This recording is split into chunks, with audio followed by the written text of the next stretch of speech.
Welcome back to the Context Coaching Podcast. We're joined today by Rod Wright, Director of Athletics, Ripon High School. Coach, been a long time. Thanks for jumping on. It's been great. It's been a pleasure. It's always fun to get on these type of things. But yeah, it's amazing that we've been around for so long to see you in this new light. But yeah, started coaching against each other way back. Yeah, way, way back. Let's dive into that. Why don't you take us through your background as a coach? How did you get into it? What was the process for landing your first job? And then you've been there for a long time, so I'm sure there were some internal moves and whatnot, but just start at the beginning and catch us up to present day. All right. I started coaching actually in 1983 while I was a senior in high school, elementary flag football, which was crazy. Had to have a guy with me that was out of high school. So that way it would work for the district. But that's how I started in coaching. So I started with flag football in 1983 as a senior, graduated in 84.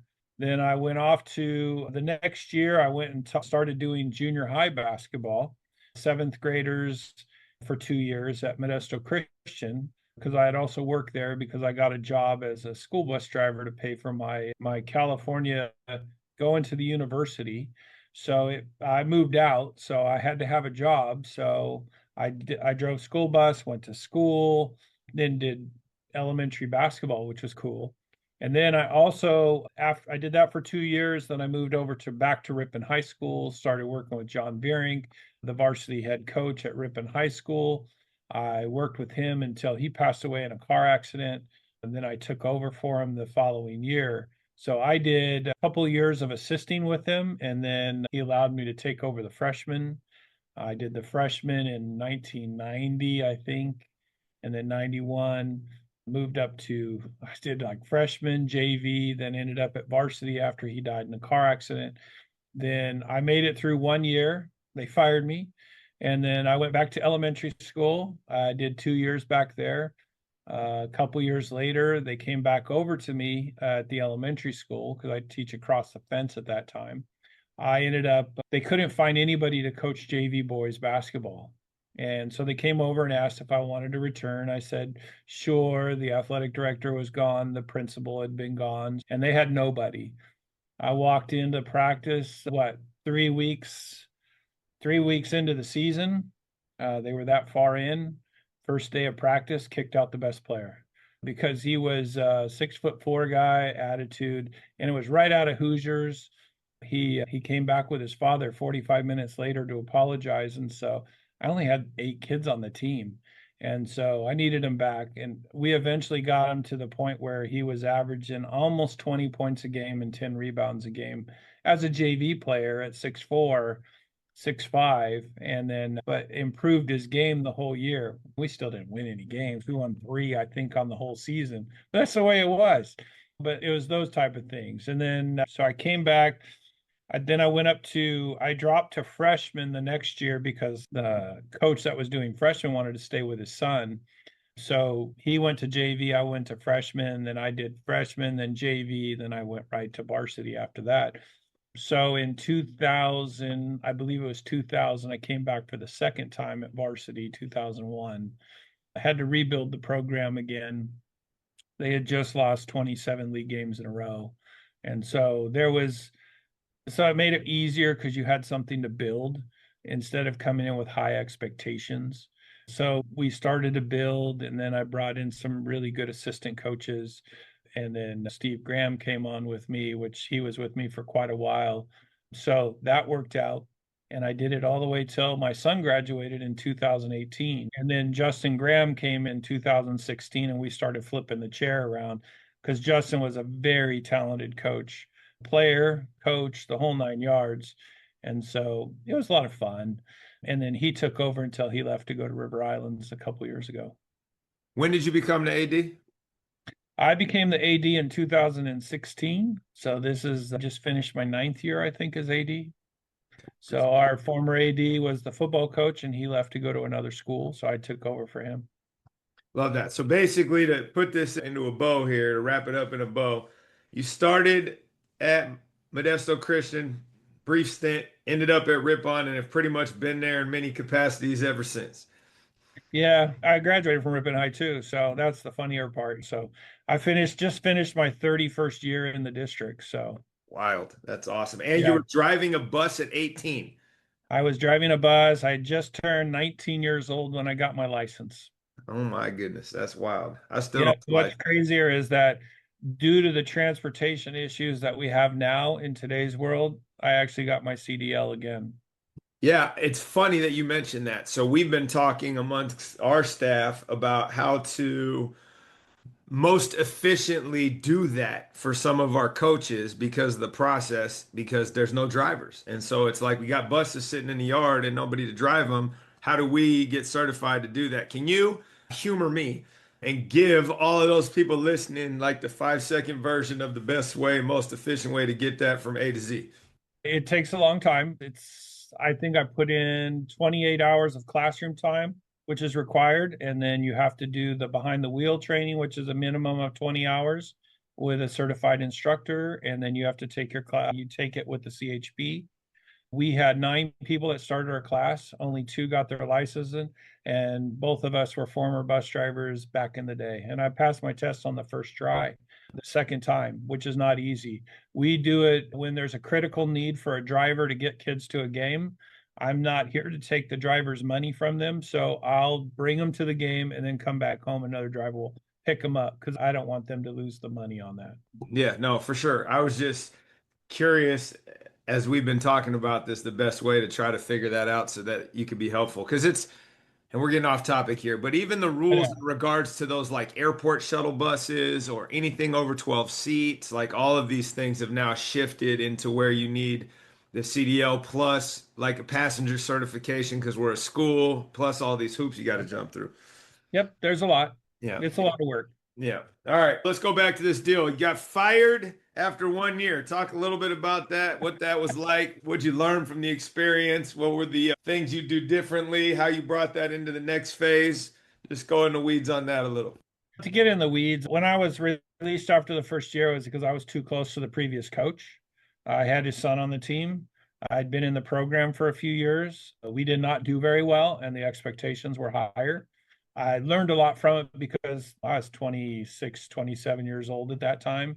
I thought I knew more than I did. And that's usually what you learn from those type of situations, that you don't know anything.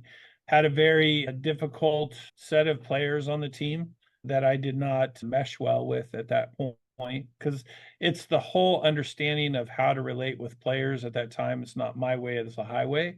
And that's how I came in. And that did not work really well. So they just pushed me aside, pulled in somebody else, and I waited for the second time to come around. Is it a good feeling? Never. It doesn't matter what age you are at that point. It's never a great feeling. But it was a learning experience that when you reflect on years later, you can see, okay, I did screw that up pretty good. And how I managed players, how I managed the school, those type of things did not go well for me because it's like you were learning and you were on the fly, and the person I learned from was passed away. I needed a better mentor at that time. Yeah, for sure. And that's what you said is what it always boils down to, right? We think we know more. We get the feedback loops. You can accept them or ignore them. And the more that you receive the feedback in the spirit it's intended, the quicker you can move along the growth ladder, right? Correct, correct. What did you realize, obviously, in the first time and the second time, and when you became an AD, that you realized you needed to figure out? I think I'm ready. And then all of a sudden, there's a bunch of things that you had no idea that you were going to have to deal with that made you take a step back and think about, okay, this is not something I've seen before. The biggest thing you learn is that it's the interpersonal relationships with kids and their parents. Because you know that when you're working with students or athletes, trying to get the most out of them is how do you push them, because they're all so different. There are certain players that I could push and it would be easy to go the hard way. You could push them really hard because they could take it and they were the kind that would grit down. And then you had other players where, oh, all you had to do is tell them, hey, can you fix it? And they had to have the gentle push, and then they would respond to that. That part I did not know when I was younger because I only knew how I responded to coaching. And so I reflected that, and I came out of a harder core reflection of coaching. And I wasn't a great player at all. Don't get me wrong. I was the 12th man on a 14-man team kind of idea. We had some very talented players I played with. And then I also lived with one who was a very talented, all Northern California, recruited by everybody kind of player. And so I saw the work ethic that went into it. Work ethic is a great advantage to help you, but you still have to have a little talent if you want to make it to that level. So you learn that as I got older and I got more mature in coaching, you could still push, but you had to coach in a way that the kids could understand, and you had to understand them mentally to be able to push them in the right direction. Because a lot of times they would, as some kids, they have to have the soft approach. Other kids can take the hard approach. Some kids just don't understand because they just don't understand yet. Their maturity is not there. And it took me a lot of years just to understand that maturity factor, especially the second time around, of what they needed. For some of them, it's just the basics, just getting to know them, understand them, and something in common that you could relate with them. Where other kids, it was different. That you could easily push them because they were the gym rat. They wanted to be there all the time. But in public education basketball, you've got, as one of my buddy coaches would always tell me, Rod, I don't know how you do it at the public high school. I'm at a private. They want to come here and play basketball. I don't know how you do it. And I said, yeah, because my number 1 through 4 might be the gym rats, but number 5 through 14 are kids that just want to be out there with their friends. They have enough talent to do it, but they just want to be with your friends. And that was the learning part that I always needed to have, was how can you approach the 4 that you really want to push that are basketball players, and then the 9 that weren't basketball players but just wanted to be with their friends, have a great high school experience with success. And that was probably the hardest part of coaching, is that management style of basketball. I think that's a really good topic of discussion from the standpoint of, I wouldn't necessarily say it's public-private as much as culture of the school, size of the school, what they're being stretched to do. Because like my guys at El Camino, I had 10 of the 15 that were all about being in the gym, and then Yeah. 4 or 5 that were in the situation you described. And then here, I've got maybe one, and everybody else is a three-sport athlete that's just going season to season with their buddies. Yep. And it's definitely a shift in regards to how you coach, in our case, basketball, because you have a basketball player and a bunch of athletes. Right. How have you taken that knowledge, especially a smaller school? I don't remember how many kids you guys have, but We're 1,000. yeah, where you need those kids to play multiple things just to sustain your athletic department. How have you pushed back against the current youth sports industrial complex specialization messaging? Every parent meeting that I have, I encourage all parents to let their kids play 3 sports. I tell them that the top students that are student athletes, that their parents really want that Division 1 athletic scholarship, which are very few because you need the grades to go on top of it. I push really hard, especially with the former AD and myself. We got to the point where we were pushing kids to do 3 sports because we want them. I tell parents all the time, your athlete is the one that's going to help in a different sport. And there's 2 parts to this, in a different sport, to help those kids be successful too. They may never win on their own with their average talent, but you add that one special athlete from another sport that they specialize in because they're so athletic, they help you, they make you better. And so you could, because they'll walk into the gym and they'll go, I was on that team. That blue banner up on the wall, I was on that team. I always tell parents, I said, I won a section championship in baseball. Nobody has ever asked me how many wins I had in pitch when I was the pitcher. I had one only, and that was the section championship game. The stud on the team still participates in baseball. He's in the Cincinnati Reds organization as a coach. That's how good he was. And he was good in all sports. But if he didn't play basketball or play baseball or play football and only chose one, path probably would have been different. Today's parent, I, I the industrial complex of specialization at 9 is just completely wrong.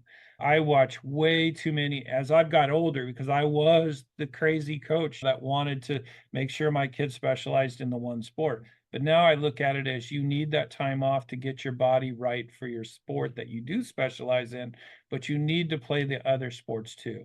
We at our school, we see a lot more volleyball being specialized, a lot more baseball being specialized, but we're still trying to encourage those kids to play all three sports.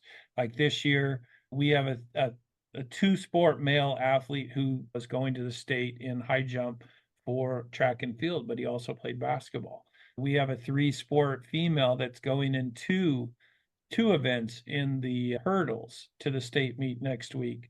And she played all three sports, football, flag football, she played soccer, and it's better for their bodies because they get time off. Where if you're specializing, I see burnout and I see injuries. And the burnout is they get to college, they make it for one semester because they never enjoyed the game. It was always, I just got to go. If they were like a kid in the candy shop, you mean you want me to play for you? Then those kids would make it. The other kid, these kids, they're just working on one sport. They're always going. I talked to a parent, a good friend of mine who I grew up with in elementary school. I was talking to his wife, and their daughter finished playing volleyball and was done, just done. And could she have played the highest level in college? Absolutely, because she's very tall, as tall as I am. So it's like, it makes a big difference. And I see that burnout just continuing to happen where parents will spend $250,000 on specialized athletics and then their kid quits after a year or doesn't even decide they want to do it. And that's the sad part because they've lost the joy of the game. No doubt. And I don't want to go down that road too far because we could do that for Oh, hours, but it's something that I think we all wrestle with and got to figure out a way to incentivize participation. So we do something where if you play 3 sports a year for all 4 years, you get recognized as an Iron Pirate. We had 10 of them this year out of 140 kids in the graduating class. So I think we were able to move the needle there, but it's a constant battle. What would you say if I asked you what the best thing you do in your program is?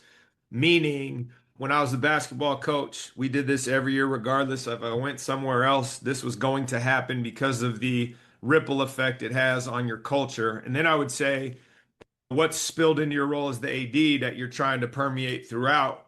Culture being a kind of amorphous buzzword, but things that are tangible that I try to offer up to the audience of, hey, go try this, see what happens in regards to creating the environment that you're hoping for. the environment that we want to get is to have kids play all the different sports. So to give you an idea, we've gotten to the point where in football, we're almost to a point where we have to go to a cut model for football because the level of expense for football is so much that we might cap football at 120 kids for the whole program, freshman, JV, varsity, maybe 130, because it's just so expensive to outfit. And we're getting close to that number now, which is a good thing. All the other sports, we've had to go to the cut model. We used to not have a cut model for any of our sports, and we'd get 15 to 25 players out for a 12-man sport kind of idea. So for all the lesser ones, the thing we struggled with when I came in was how do we get kids to come root on the other kids in that sport? And my goal there was we started a super fan program. Now we give super fan of the year, we give prizes, we do a lot of social media in that respect. And so what we saw was how do we get kids that are not part of an athletic program involved in athletics to come see their friends? So of course they buy the ASB card and they get to every sport for free. No matter where we play, they go, all home events are free for them. And then we also added the component of the social media where we do it, myself and the biology teacher, Miss Pendleton, we do weekly videos on what's happening that week. All the people in the community know what sporting event is going on because we had to increase our gates too because the cost of officiating is getting more, which is normal. And so we wanted to stay up with that standard. So we've seen a tenfold increase over the last bunch of years of where kids are coming. We'll fill out the student section. We'll fill it out for football struggled last year, but we still filled out the student section. Volleyball filled out the student section. Boys volleyball we're still working on that because there's so many sports in the spring when you got 130 kids in track and field.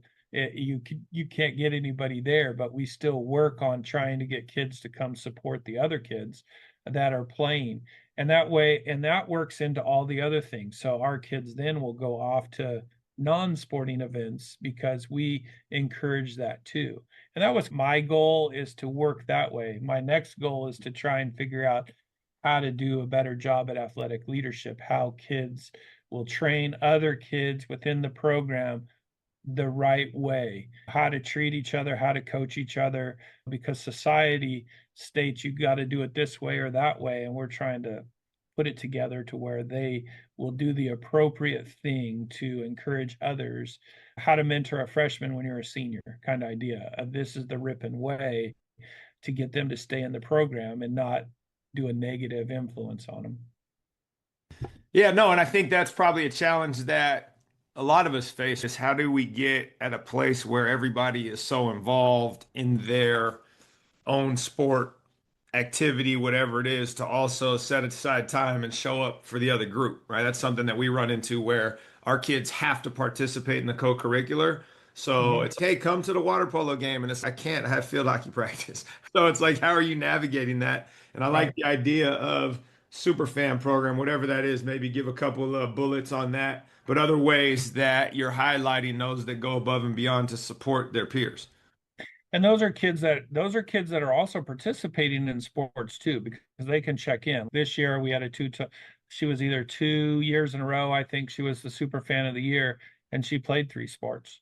But they go to all the different events that they can, because soccer might get over it. Soccer game is after basketball practice. They'll go out there and they'll support their friends. And And it's that's just like their card swipe gets them credit regardless of how long they're there. It's a geo fence. Yes. Yes. And going to away games, they'll go to away games and we geo fence everything. And so there's nobody that has to be there.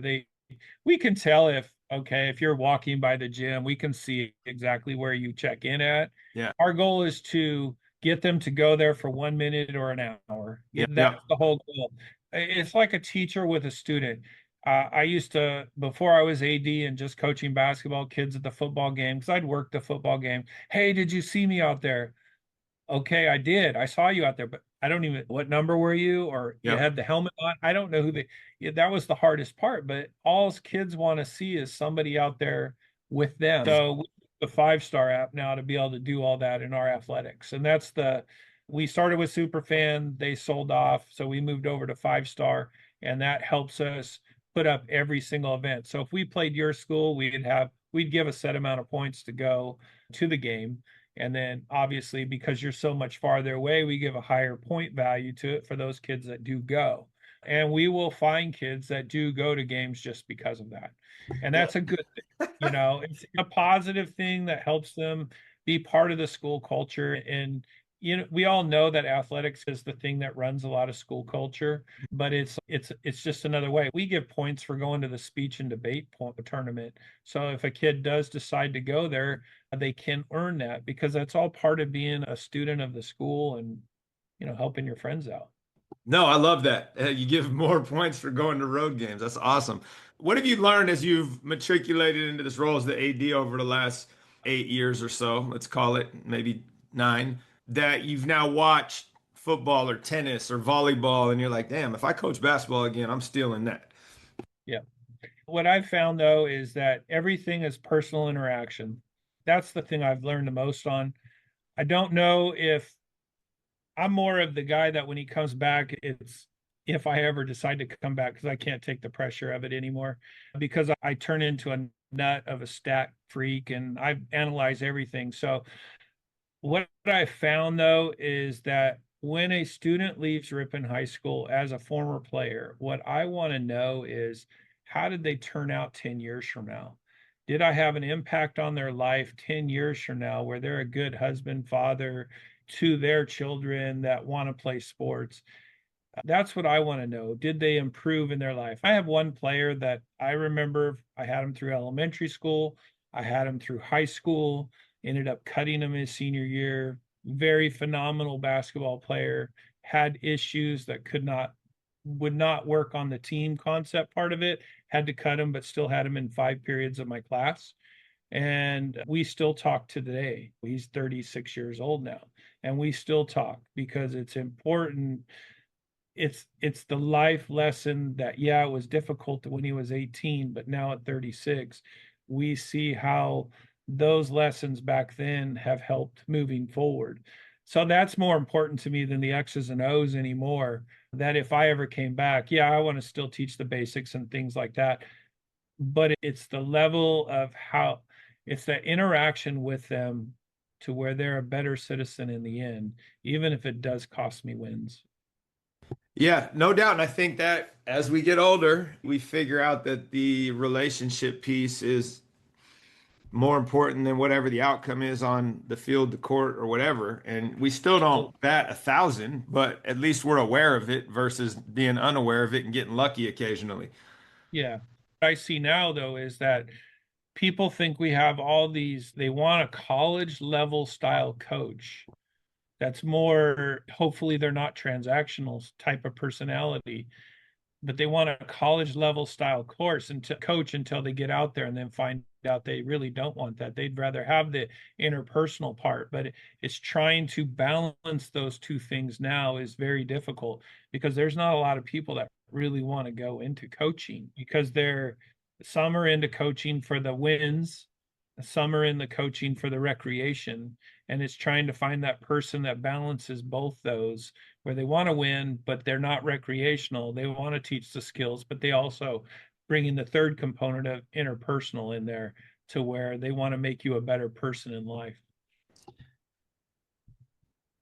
How, since we're on this topic of relationships, which ultimately come down to time spent, right? At Yeah. the end of the day, like whatever metric you want to use, more time together, tighter relationship, right? Yep. How do you navigate it at your site where the experience of an off-campus coach versus an on-campus coach is vastly different for both the student, athlete, and the adults? What techniques, what approaches have you found to help our off-campus coaches find ways to connect beyond what they get coming on and off? Because regardless of how good they are, you're just at such a disadvantage because they can't come see you during the day. How have you, after 30 years of doing this, figured out a couple hacks or some advice that you can offer? I wish there was a simple answer on that one. There just isn't because most of my off-campus coaches are in their early 20s because we just can't find the adult that wants to come in here that has the right mindset and heart for this sport because they get to our age and they're like, I don't want to do that. That level of pressure, I don't need that because you feel that pressure coming either from yourself, which is me. I feel more of an internal pressure than outside. Most of my coaches that when they come into our program that are off campus, they still struggle because that relationship piece of being able to see them on campus. Hey, why aren't you out for boys volleyball? It's if that coach comes and does more things with them individually, it seems to get better. My off-campus boys volleyball coach, she'll come in and do summer activities with them, spring activities with them, just to have build that relationship with them. And over the last 5 years, that team is getting stronger and better and more of a cohesive group. Where the coaches that just go from season and then their kids go off to a club, softball, volleyball, if the coach is also their club coach by chance, a few of them, there's a different dynamic. Now, those kids usually help that process of getting other kids to still come out. If it's just I'm there for just that season, it's really difficult because the if they don't buy in, if they don't buy into the coach's philosophy, which is only there for 16 weeks, and then they're off to their club coach, it's really hard because in today's world, like we had long discussions this year with one of my coaches that they go off to their club coach and their swing coach and their hitting coach, and they're telling them what to do, and they don't. Oh, I'm paying $5,000 a year to go here, but you're just my baseball for high school coach or basketball for I don't have to listen to you. And that's what makes it there's no point to be able to get those kids to understand that he's your coach right now, because they're paying money to this other guy that's telling them what to do, even though they can't shoot or can't swing, or and he might have a good point that we'll use for them. That doesn't work. But outside coaches have it more difficult because they're just not involved in the school system during the day because it's education based athletics. There was a point where I had most of my coaches on campus, and that was a great run of all sports. Even though we do a TVL Cub in our league and we've won it for the last 50 since 2012 because our we've been very consistent athletically, but most of those coaches were on campus. But now as we moved away, football has two on campus now, track and field has two, and then golf, but everybody else, volleyball's off campus, wrestling is at the element as an elementary school teacher, but off, it's not on the campus per se. But the farther you get away, unless they've been there for quite a while, that relationship piece starts to diminish. And then if you get like for boys volleyball, we had 5 coaches in 5 years. The program just, okay, I just want to play. That's the kid you got. Now it's starting to get the athlete, that because they can see what's going on and that coach makes inroads to try, but she also teaches at another school. And that's a big difference too.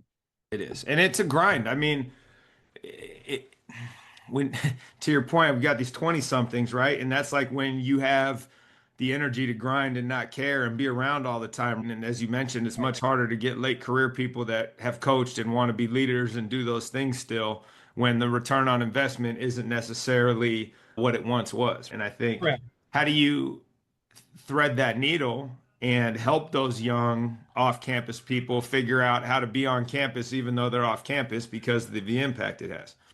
Yeah, as far as that goes, I encourage my coaches to have a life outside their sport.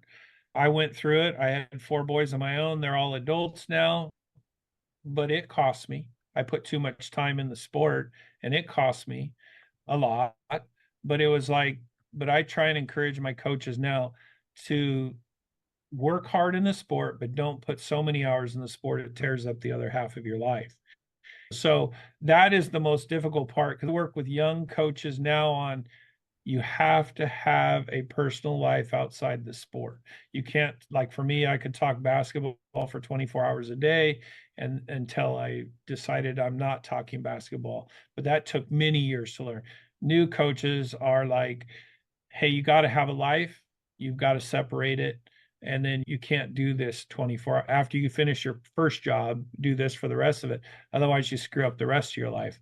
Even though kids are very valuable, you still have to maintain some kind of separation for yourself because otherwise I see it your family gets screwed up, lots of things get screwed up, and unfortunately we live in the ESPN world where everything is all around that and what have you done for me lately, which is wrong.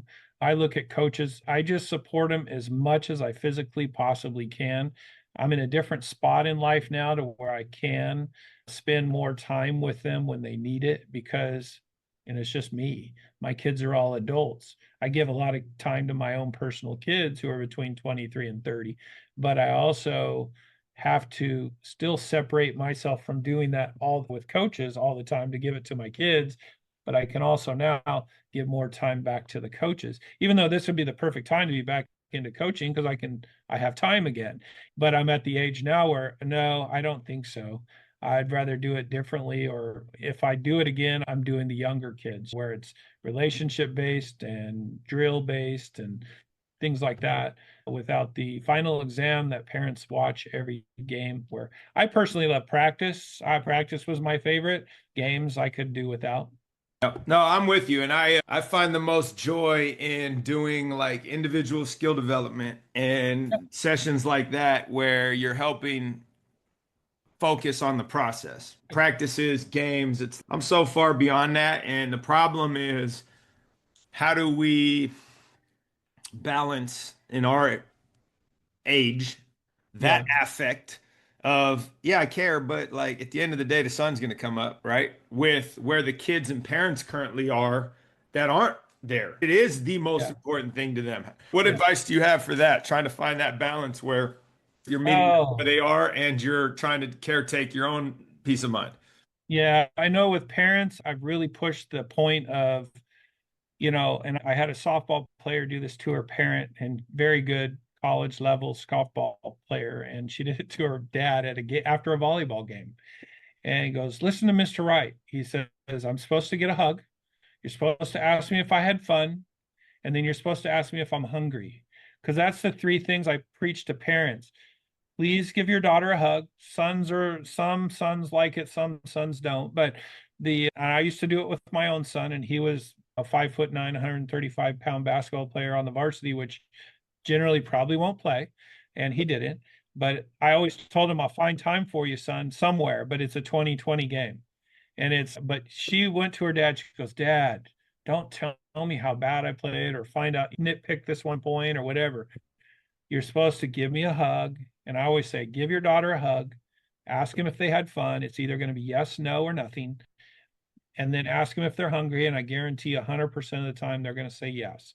Your job is to not point out every single flaw in their game. But wait until they're ready to talk about it. I would wait, even though my son was not a player, I would wait till after he was done eating and he would bring up the game and then we would discuss it. And then he was more willing. By that time, I had calmed down too, and starting to come down from the adrenaline of the game because I had coach and father hat on, and I had to watch both of them because I could turn coach and go, "Oh, that's the worst player I ever saw." And I go, "Father, why isn't that coach playing him?" I would get caught in those two different things. And I have a lot of parents that just come and enjoy their kids and root for your kids. Don't worry about the officiating because we all know every person's going to say the officials are bad. No, they're doing the best that they can. They see what they see, and that's okay. But it's like you have to let that all go because when the game is over, this isn't the Incan Empire where we killed the other team off after it was over. We go home and we get to start over the next day. I just don't want to see that relationship damaged because of what we as parents can do. And I watch these parents go ape crazy up in the stands sometimes. And I'm thinking, okay, what kind of athletic experience did you have when you were a kid growing up? Because that's the hardest part is if your kid was always a player and then they get to high school where that sieve starts to narrow at your particular high school. If it's my AAU team, I just quit and go to the next one because I can find a team to play on. But at that high school, that sieve narrows, and oh man, you just had the seven best players in the school come through at the same time, and your kid was a starter. Now he's not. You have to go through that whole mental gymnastic of my kid's not as good as he is. How do I support my son? How do I do that? Or my daughter? How do I support them through? But I just want parents to understand that just come and support your child, give them a hug after the game, ask them if they had fun, and ask them if they're hungry. And then wait till they want to talk about it. They know they did something wrong. They know they had a bad game or a great game. They know that. We don't need to reinforce that. We need to be supportive of that, supportive of them. Yeah, so it's funny you said that because so you have four, I got three. My first one, who's graduating from college this year, I would send her like video notes and whatnot, and the coach was like, "Hey, cut it out. That's not helping." I'm like, "All right, my bad." And then my youngest, it's exactly that. It's, "Yo, man, if he wants to talk to me, he knows where I'm at. If not, like whatever." And it's navigating the delicate balance between feeling dismissive, which I'm not trying to do. I've just gotten to this point where like he has access to every facility on the planet. If he wants to, he wants my help, I'm here. And if he doesn't, like, cool. And now I've got my buddies and my assistant coaches who are parents are parenting their children.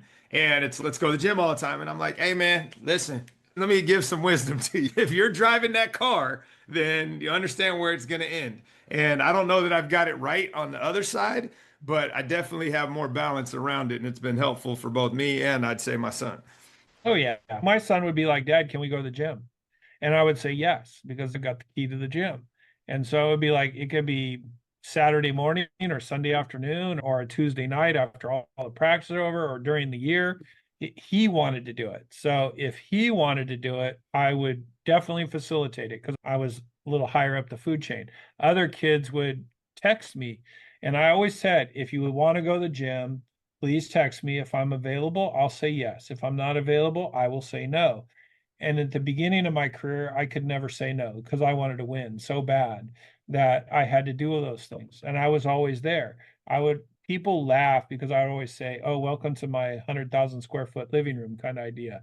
And as it used to be at the beginning of the career, you were standing out there passing the ball back to everybody, and then thank goodness for technology and machines.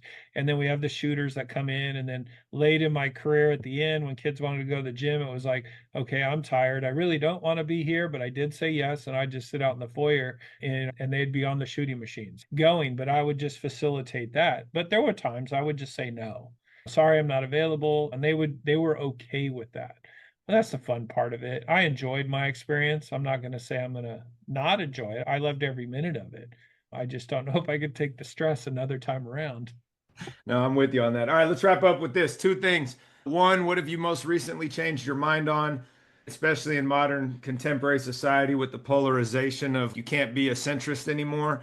We have to constantly reevaluate our beliefs or we become part of the echo chamber. What's something where it's, I used to believe this and now I'm over here and here's why? And it doesn't have to be athletic related. I'm just always curious about where people are challenging their beliefs. California has interesting laws that we have to deal with nowadays, and that's very difficult in the community that I have. And so my belief system is always pushed, but I still stand with the core beliefs that I have and try and push back when I can. And I believe everybody is a person created by God, that they can go out and live the way they want to live. And I just treat everybody as the same human being they just need to be treated correctly, just okay. If I treat people all the same, whether I agree with them or disagree with them, it usually ends up really well. In the beginning of my career, it'd be like, okay, I'm standing in this corner and you better come to my corner, otherwise I'm not going. As we get older, we're more accepting of things, but there are still things I truly stand on. But it's like that creates, I don't know, that's one of those tough ones you're always thinking about. I find myself more accepting and want to have people enjoy the sport to the best of their ability, whoever they are. But I also have to remind kids that you may not make the team too. And that doesn't mean that it's negative. Just like in the classroom, I don't have too many parents come in and scream at me when I give their kid an A minus, but I did when I was coaching sports. They thought their kid was an A student all the time, but they really were a C plus. That's the part that worries me. But it's just accepting them for who they are and trying to love on everybody as they are as much as you can within the sports group that you community and the things we have to go through today, which makes it's getting harder because everybody finds themselves in their corner or in their polarized group. And politically, I like to stay out of it as much as possible until I'm dragged completely into it. But the goal is to give the most opportunities to kids that are on my campus to be able to play a sport or be in a club or be involved where they feel accepted, valued for whatever they bring to the table, you know. And I tell kids that there are times when you're going to be successful and there's times where you're going to feel like you were cut and you're unsuccessful. And I don't want you to feel that you're still not valued, because if your value system is all made up by just because of this negative that you experienced, we got to work on other parts of you because you are a valuable person and that's why I say I always want to find out what kids are like 10 years from now. Did you become a good father, husband, wife, over your kids? How are you involved in your community? Are you willing to come back and put in the time and the effort that we did for you? And and usually a lot of them come back when their kids get here, but that's where I stand on it. Yeah, no, I love that answer. And it just reinforces where we are in the interpersonal relationships and how you invest in those, Yep. treat each people as an individual, right, versus a collective, all the things we learn with time. Last Yep. question, AD hat, what's the best tool you've adopted that's made your life easier? Tools.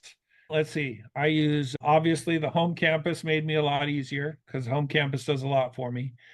5 star for our social media aspect. Neptune Music, because we were tired of the F bomb and N word music. And so we went strictly to that. we changed all that. That way they could have walk-up music for baseball, they can have football music, they can have basketball, and I do not have to worry about what's being played because it's all clean. Those are the three major things that I've done that changed in athletics to help our programs from a more psychological way anyway. Let's see what else. Those are the three that come to mind right away. That works. As you get into this job and you trying to reduce the number of entry points, and how do you put those all in one place? So I always offer up Calendly, which is what you scheduled this with, right? Linktree, things like that that make a single location to get stuff done. So I love those options. I'm gonna dig into this, see what I can come up with here, and I appreciate you taking the time to be on today. Hey, appreciate being here.